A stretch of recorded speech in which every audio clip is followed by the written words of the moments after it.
Hello friends, आज के इस वीडियो में हम स्प्रिंग मास सिस्टम से रिलेटेड एक ऐसे क्वेश्चन का ट्रिक बताएंगे जो काफ़ी ज़्यादा पॉपुलर है। इस पर बेस्ड क्वेश्चन आईआईटी 2006 और नीट 2017 में आया हुआ है। हालांकि मैं इसका ट्रिक प्रीवियस वीडियो में ऑलरेडी बता चुका हूँ, बट उस वीडियो का वॉइस क्वालिटी उतना बढ़िया नहीं था, इसलिए मुझे इस वीडियो को दोबारा बनाना पड़ रहा है। तो चलिए बिना टाइम वेस्ट किए वीडियो को स्टार्ट करते हैं। तो चलिए ट्रिक को हम एक जनरल क्वेश्चन से सीखते हैं। इस ट्रिक को सीखने के बाद इसका इस्तेमाल आईआईटी 2006 और नीट 2017 में आए हुए क्वेश्चन में करेंगे और क्वेश्चन को बहुत ही आसानी से और कम समय में सॉल्व करेंगे। तो ये एक जनरल क्वेश्चन है जिसको सॉल्व करने के लिए हम ट्रिक सीखेंगे। तो चलिए पहले हम इस क्वेश्चन को समझते हैं कि इस क्वेश्चन में हमें क्या क्या दिया गया है और हमें क्या फाइंड करना है। तो इस क्वेश्चन में हमें दिया गया है दो ब्लॉक ए और बी है, जिसमें ए का मास m1 है और ब्लॉक बी का मास m2 है। ये दोनों ब्लॉक ए और बी मासलेस इन एक्सटेंसिबल स्ट्रिंग से कनेक्टेड है और ये पूरा सिस्टम मासलेस स्प्रिंग से सस्पेंडेड है। हमें इस क्वेश्चन में फाइंड करना है just after cutting the string. It means कि इस स्ट्रिंग को कट करने के तुरंत बाद ब्लॉक ए का एक्सेलरेशन और ब्लॉक बी का एक्सेलरेशन कितना होगा। तो हम मान लेते हैं ब्लॉक ए का एक्सेलरेशन अपवर्ड डायरेक्शन में a1 है और ब्लॉक बी का एक्सेलरेशन डाउनवर्ड डायरेक्शन में a2 है। देखिए स्ट्रिंग को कट करने के बाद ब्लॉक बी का एक्सेलरेशन डाउनवर्ड डायरेक्शन में इसलिए है क्योंकि सिर्फ ब्लॉक बी पे ग्रेविटेशनल फोर्स डाउनवर्ड डायरेक्शन में एक्ट कर रहा है और ब्लॉक ए का एक्सेलरेशन अपवर्ड डायरेक्शन में इसलिए है क्योंकि इस ब्लॉक पे स्प्रिंग फोर्स एक्ट कर रहा है। अब हमें पता करना है कि a1 कितना होगा और a2 कितना होगा। देखिए इस क्वेश्चन को अगर हम सही मेथड से सॉल्व करेंगे तो सबसे पहले स्ट्रिंग को कट करने से पहले हम इसका फ्री बॉडी डायग्राम बनाएंगे और स्ट्रिंग को कट करने के बाद फ्री बॉडी डायग्राम बनाएंगे और इक्वेशन मान के हम इक्वेशन को सॉल्व करेंगे तो a1 और a2 का पता लग जाएगा कि a1 और a2 कितना होगा। लेकिन ये सब करते वक्त कहीं बीच में कैलकुलेशन मिस्टेक हो सकता है और ऐसा होने से हमारा आंसर भी गलत आ सकता है। अगर मान लेते हैं कि अगर कैलकुलेशन मिस्टेक ना भी हो तो ऐसा करने में एटलीस्ट 1 to 2 मिनट लग ही सकता है, जो कि काफी ज्यादा समय है एक क्वेश्चन को सॉल्व करने के लिए। इसलिए हम इस टाइप के क्वेश्चन को सॉल्व करने के लिए, बहुत ही कम समय में सॉल्व करने के लिए एक छोटा सा ट्रिक बनाए हैं जिससे कि आप क्वेश्चन को देखते ही आप आंसर बता देंगे। तो चलिए वही ट्रिक हम अभी आपको बहुत ही आसानी से बताएंगे जिससे कि ये क्वेश्चन बहुत ही कम समय में सॉल्व हो जाएगा। तो चलिए हम ट्रिक को स्टार्ट करते हैं। देखिए जैसे हम इस स्ट्रिंग को कट करेंगे, जैसे इस स्ट्रिंग को हम कट करेंगे तो ये ब्लॉक बी जो होगा इस पे सिर्फ ग्रेविटेशनल फोर्स एक्ट करेगा और ग्रेविटेशनल फोर्स एक्ट करने के वजह से ये ब्लॉक जो होगा बी वो कितना एक्सेलरेशन से नीचे गिरेगा, तो ये नीचे गिरेगा g एक्सेलरेशन से। तो यहाँ पे a2 कितना हो जाएगा, a2 तो सिंपली g हो जाएगा। g इसका यूनिट मीटर पर सेकेंड स्क्वायर। तो ये तो सिंपल था कि जैसे हम इस स्ट्रिंग को कट करेंगे तो ये ब्लॉक बी जो होगा ग्रेविटेशनल फोर्स के वजह से g एक्सेलरेशन से नीचे गिरेगा, तो a2 हो जाएगा सिंपली g मीटर पर सेकेंड स्क्वायर। लेकिन मेन प्रॉब्लम है कि ये ब्लॉक ए कितना एक्सेलरेशन से अपवर्ड डायरेक्शन में मूव करेगा, क्योंकि जैसे हम स्ट्रिंग को कट करेंगे तो ये स्प्रिंग फोर्स जो है वो अपवर्ड डायरेक्शन में लगेगा और इस स्प्रिंग फोर्स के वजह से ये ब्लॉक अपवर्ड डायरेक्शन में मूव करेगा। तो मान लेते हैं, जो कि हमने यहाँ पर भी माना है, कि इसका एक्सेलरेशन जो है वो a1 है और यही a1 का ही ट्रिक बताएंगे। तो देखिए आप इस ट्रिक को ध्यान से समझिए, इसमें कोई प्रॉब्लम नहीं है कि ब्लॉक बी तो सिंपली जी से ही नीचे गिरेगा, तो नीचे वाला जो ब्लॉक होगा वो सिंपली जी से ही गिरेगा। लेकिन मेन प्रॉब्लम है हमारा ब्लॉक ए में कि ये अपवर्ड डायरेक्शन में कितना एक्सेलरेशन से जाएगा, तो यही हम इसका ही ट्रिक बताएंगे। तो चलिए हम ट्रिक को सीखते हैं। यहाँ पे ट्रिक लिख लेते हैं, ट्रिक। तो ट्रिक इसका क्या हो जाएगा, देखो सिंपल है ट्रिक इसका। a1 बराबर जो नीचे यानी कि जो नीचे ब्लॉक है उसका मास को हम न्यूमरेटर में लिख देंगे, ठीक है।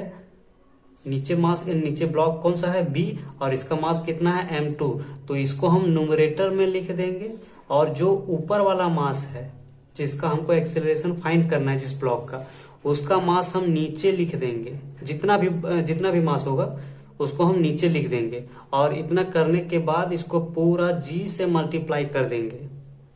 इतना कैलकुलेशन के बाद जो भी वैल्यू आएगा ये मीटर पर सेकेंड स्क्वायर में होगा, और यही एक्सेलरेशन होगा। तो ट्रिक समझ में आया? क्या करना है, जो नीचे वाला ब्लॉक है उसका मास को हम ऊपर लिख देंगे, यानी न्यूमरेटर में लिख देंगे, और ऊपर वाले ब्लॉक का मास हम डिन्यूमरेटर में लिख देंगे, और पूरे को हम g से मल्टीप्लाई कर देंगे। इतना करने के बाद जो भी वैल्यू आएगा यही उसका एक्सेलरेशन होगा अपवर्ड डायरेक्शन में। और इसको लिख लेते हैं, किधर है ये अपवर्ड डायरेक्शन में है, अपवर्ड डायरेक्शन में। तो चलिए एक बार फिर से हम इसको रिकॉल करा देते हैं कि देखिए, जैसे हम इस स्ट्रिंग को कट करेंगे इसके तुरंत बाद इस ब्लॉक का एक्सेलरेशन डाउनवर्ड डायरेक्शन में कितना होगा, और ये ब्लॉक ए का एक्सेलरेशन अपवर्ड डायरेक्शन में कितना होगा, ये हमें निकालना होता है। तो ये सिंपल, जैसे हम कट करेंगे स्ट्रिंग को तो इस ब्लॉक पे सिर्फ ग्रेविटेशनल फोर्स लगेगा। ग्रेविटेशनल फोर्स के वजह से ये ब्लॉक जो है वो जी एक्सेलरेशन से डाउनवर्ड डायरेक्शन में गिरेगा, लेकिन ये ब्लॉक ए जो होगा वो स्प्रिंग फोर्स के वजह से अपवर्ड डायरेक्शन में मूव करेगा, और यही हमें फाइंड करना रहता है। तो इसी का हम ट्रिक आपको बताए हैं। तो इसका ट्रिक क्या हो जाएगा कि नीचे वाले मास को हम न्यूमरेटर में लिख देंगे, और ऊपर वाले ब्लॉक का मास हम डिनोमिनेटर में लिख देंगे, और इस पूरे को हम g से मल्टीप्लाई कर देंगे। इतना करने के बाद जो भी वैल्यू आएगा ये ब्लॉक ब्लॉक ए का एक्सेलरेशन होगा, ये अपवर्ड डायरेक्शन में होगा। ठीक है, तो अब चलिए हम इस ट्रिक का इस्तेमाल करके IIT 2006 और नीट 2017 में आए हुए क्वेश्चन को सॉल्व करते हैं। तो चलिए पहले हम IIT 2006 में आए हुए क्वेश्चन को सॉल्व करते हैं। तो पहले क्वेश्चन को पढ़ते हैं। 2 blocks A and B of masses 2m and m respectively are connected by massless and inextensible string. The whole system is suspended by massless spring. ये पूरा सिस्टम जो है वो massless spring से सस्पेंडेड है। As shown in the figure, the magnitude of acceleration of A and B immediately after a string is cut are respectively. तो हमने question को पढ़ लिया। इसमें हमें फाइंड करना है कि ब्लॉक ए और ब्लॉक बी का एक्सेलरेशन कितना होगा just after cutting the string. तो बस अभी हमने जो मेथड बताया है उसी का इस्तेमाल करना है। ये ब्लॉक का एक्सेलरेशन ब्लॉक बी का एक्सेलरेशन कितना हो जाएगा, तो सिंपली ब्लॉक बी का एक्सेलरेशन हो जाएगा g मीटर पर सेकेंड स्क्वायर, क्योंकि इस स्ट्रिंग को कट करने के बाद ये डाउनवर्ड डायरेक्शन में गिरेगा। और कितना एक्सेलरेशन से गिरेगा, g एक्सेलरेशन से गिरेगा, क्योंकि इस पे सिर्फ ग्रेविटेशनल फोर्स एक्ट कर रहा है। अब हम चलिए जो कि मेन एक्सेलरेशन हमको निकालना है वो किसका है, ये ब्लॉक ए का, ये कितना एक्सेलरेशन से अपवर्ड डायरेक्शन में मूव करेगा। तो मान लेते हैं कि ये ब्लॉक ए जो है वो इतना एक्सेलरेशन से अपवर्ड डायरेक्शन में जाएगा। तो अब इसका एक्सेलरेशन कितना हो जाएगा, तो सिंपल जो हमने ट्रिक बताया है उसी का इस्तेमाल करेंगे कि नीचे वाले ब्लॉक का मास हम ऊपर लिख देंगे, और ऊपर वाले ब्लॉक का मास हम नीचे लिख देंगे, और इसको पूरा को g से मल्टीप्लाई कर देना है। और इतना करने के बाद जो भी वैल्यू आया ये मीटर पर सेकेंड स्क्वायर में होगा, और यही इस ब्लॉक ए का एक्सेलरेशन होगा। तो ये कितना हो जाएगा, इसका यहाँ पे लिखते हैं, इसका A1 जो हो जाएगा वो कितना हो जाएगा g/2 मीटर पर सेकेंड स्क्वायर। तो यहाँ पे A1 हो गया g/2 मीटर पर सेकेंड स्क्वायर, और AB जो हो गया g मीटर पर सेकेंड स्क्वायर तक। करेक्ट ऑप्शन कौन सा है, करेक्ट ऑप्शन बी है।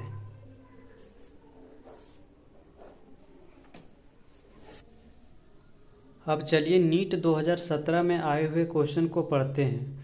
2 blocks A and B of masses 3m and m respectively are connected by massless and inextensible string. The whole system is suspended by massless spring as shown in the figure. जैसा कि figure में दिखाया गया है.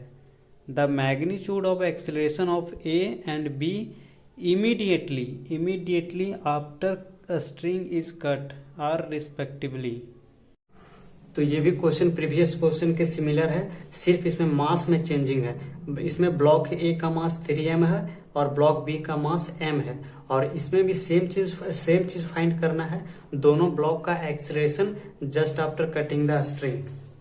तो चलिए simple अभी हम देखते हैं, इसका आंसर बता सकते हैं, लेकिन चलिए हम समझा देते हैं. जो नीचे वाला ब्लॉक है उसका तो एक्सेलरेशन कट करने के बाद g ही होगा, तो इसको बोल देते हैं ए बी कितना हो जाएगा g मीटर पर सेकेंड स्क्वायर.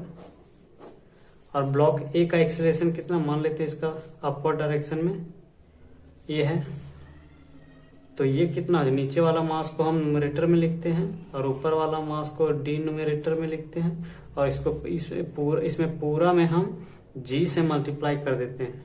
इतना करने के बाद जो भी वैल्यू आता है, ये ब्लॉक ऊपर वाले ब्लॉक का एक्सेलरेशन हो जाता है अपवर्ड डायरेक्शन में, तो g/3 मीटर पर सेकेंड स्क्वायर. तो इसका करेक्ट ऑप्शन कौन सा हो जाएगा?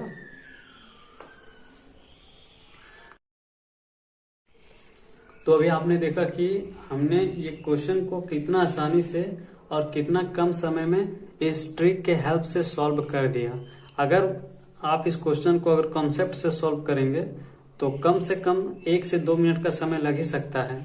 साथ ही साथ कहीं बीच में अगर कैलकुलेशन मिस्टेक हो गया तो आपका आंसर भी गलत आ सकता है. तो इस ट्रिक के हेल्प से हम 100% एक्यूरेसी के साथ इस क्वेश्चन को सॉल्व किया. तो अगर ये ट्रिक आपको पसंद आया हो तो प्लीज वीडियो को लाइक करें, शेयर करें और हमारे चैनल को सब्सक्राइब करें. Thank you.